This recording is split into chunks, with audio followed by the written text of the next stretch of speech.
there is a passage, a process that has to be taken especially into consideration when dealing with industrial heritage. That is to say that we cannot ignore or underestimate the fact that industrial heritage comes from a dark past. In other words, it is associated in the public imagination several times with derelict lands, situation of decay, uneasy environments. So there is always a social and cultural process which has to be disciplined, and where museums play an essential role, which, if you want, redefine the nature of these objects, architecture or infrastructures or machineries and so on, and moves it from the status of remains, ruins, to the status of monuments. And monuments, the word monuments, monumentum in Latino, means to be worth to be remembered. And what are the ingredients of this process of rehabilitation? Not only the physical rehabilitation, but the cultural rehabilitation and the repositioning of industrial remains in the industrial documents in the public imagination as monuments, as something worth to be remembered, something worth to be known, something worth to be experienced.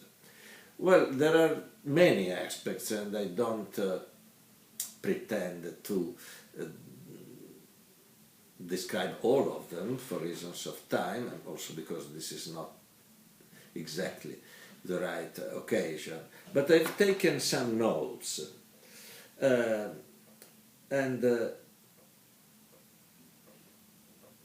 First of all, there is a change in taste. Typical example are fashion photographic campaign, where frequently you find a model in a context of industrial past, of industrial heritage, or the taste of housing, loft, the famous loft, open spaces, or even the canals and old railways which are now in a, say, sort of romantic atmosphere, nostalgia, and so on. So a matter of taste. A second point is the power of evocation as a narrative. These places, this document, this monument, as well as the classical archaeology, the medieval archaeology, or elements belonging to a far away past, tells stories, and these stories have a power of evocation and stimulates the imagination.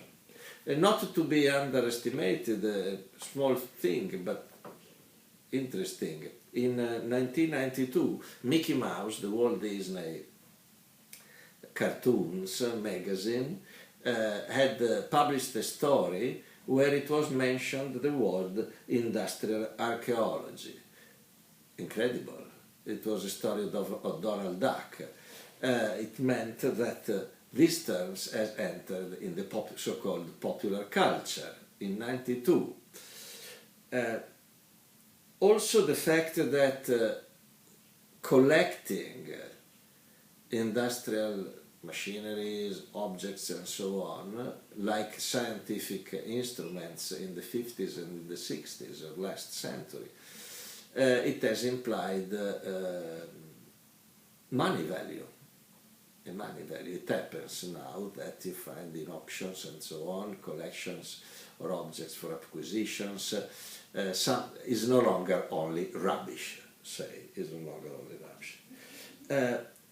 Industrial tourism, we have already mentioned it. And last but not least at all, the human factor. The human factor, you find the people, the know-how, And this aspect is a very serious problem all over Europe, because as long as time passes, we lose generation of people that cannot be substituted. There is no replacement for people able to operate certain machine or certain processes. This happens in various sectors, for instance in restoration or in craftsmanship, highly qualified craftsmanship. And now that many of these expertise have disappeared, all over Europe we complain because we would need this kind of know-how, and it has disappeared, and it's too late. And this kind of mistakes, for this kind of mistake there is no repair, there is no solution. When it's lost, it's lost. So I think we should consider, in this case, museums or other kind of organizations similar, which has a preservation mission also, as incubator for new generation of people. A new generation of people able to offer highly qualified services, perhaps in a niche, but which doesn't mean necessarily less important, services which are required and necessary and become precious. Now, looking at the future, well, the Silves project is a must that we try our best to relaunch the Silves project. And it's not an excuse that it's a risky business. Business is always by definition risky, or that it had roots in a situation of productive decline. Well, every project of industrial heritage rehabilitation inevitably was generated after a period more or less long of crisis. It's with the end, especially of the second industrial revolution, so the deindustrialization has generated many problems, but also some opportunities. And Silves now has an advantage, that is to say that there are more and more examples that could be inspirational. So, first point is a benchmark. Try to find inspiration and models which are different from the situation when the Silves Museum was born in many years ago. So everything has changed to adopt different, to be positively influenced by different successful experiences. Second, trying to find, as it is the effort of today's meeting, a network of supporters and to put it into a European perspective.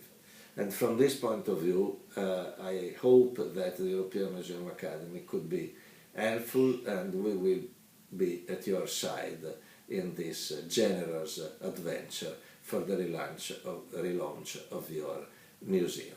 Thank you very much for your attention.